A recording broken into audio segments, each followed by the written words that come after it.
Des artistes ont fait de leur maison un support privilégié de l'expression de leur théorie ou de leur vision de l'histoire de l'art, de leur culture humaniste.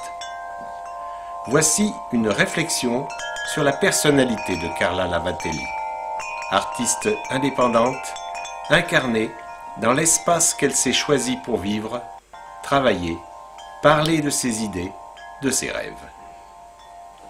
Carla Lavatelli est née à Rome en 1928.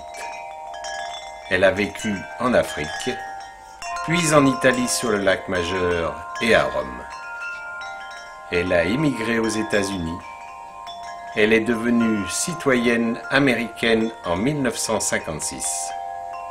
Après Los Angeles, elle a travaillé pendant 35 ans à New York.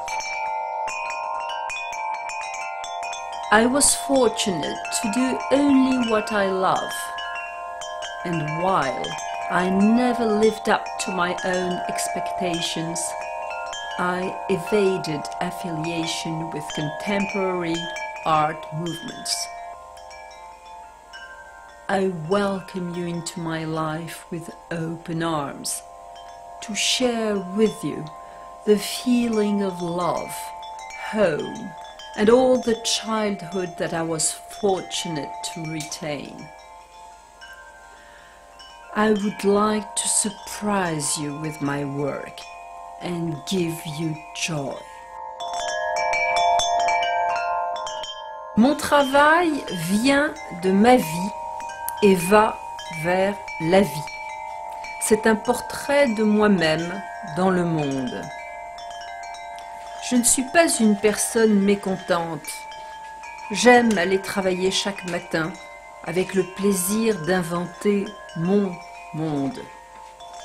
C'est une célébration de mes sensations, d'être dans cet espace, de travailler physiquement avec la lumière et les matériaux que j'aime utiliser, de voir comment tout se mélange et devient vivant. Mon travail parle de joie, de paix et d'unité. Pour que je puisse engager totalement la pensée et l'imagination, je dois y intégrer mon corps. C'est la raison qui a toujours été importante pour moi de faire mon travail physiquement et de le voir arriver. Je suis un sculpteur sur pierre qui sculpte le papier, la soie, le bois, les roseaux, la corde, l'air, la lumière et l'eau. Les sculptures, les installations et les tapisseries en soie sont des travaux profondément reliés dans mes voyages vers la lumière avec la nature. Quelques-unes des key features dans les happenings sont différentes de celles de mes sculptures, alors que la suggestion, l'irrégularité et la simplicité sont toujours présentes, ils sont aussi légers et éphémères, imprévisibles, et c'est ça la beauté. C'est un travail social, travail que je fais pour la communauté et pas seulement pour quelques privilégiés. En 1972, j'ai acheté en Toscane un vieux moulin à olives du XVIe siècle, complètement abandonné. Il m'a fallu 20 ans pour en faire ce qu'il est aujourd'hui. Mon espace de travail, un jardin de sculpture. Au printemps et en été, de mai à septembre, mes arbres et mes fleurs sont rayonnants de couleurs. Ils prennent vie, ils me récompensent pour tous mes soins. Ils sont mes tableaux. Je ne copierai jamais leur forme, beauté, couleurs toujours changeantes avec la lumière. Je peux seulement peindre les émotions qu'ils me donnent.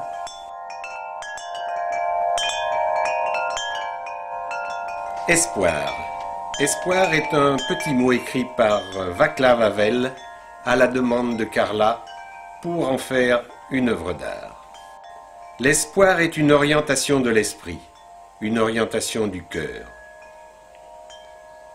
Espoir, dans cette profonde et puissante acception, n'est pas la même que joie, que les choses vont bien, ou une volonté d'investir dans une entreprise qui clairement va vers un succès rapide, mais plutôt une capacité à travailler pour quelque chose, et pas seulement parce que cette chose a une chance de succès.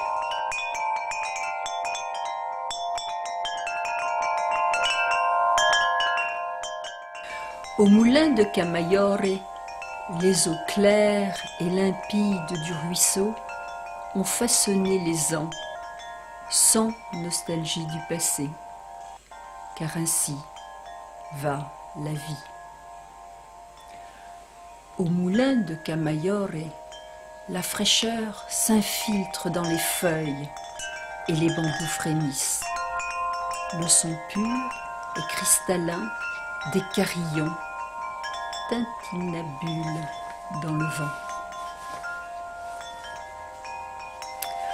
Au moulin de Camaiore, via dei Cocciorini, les lettres C s'entremêlent, se croisent et se confondent à l'infini. Au moulin de Camaiore, les sculptures de bois, de marbre et d'acier défient le temps, cristallisent le cosmos, catalysent les passions. La fragilité du papier appelle à plus d'humilité. Au moulin de Camaiore, Brigitte et Carlo déclinent l'amitié avec tout leur amour.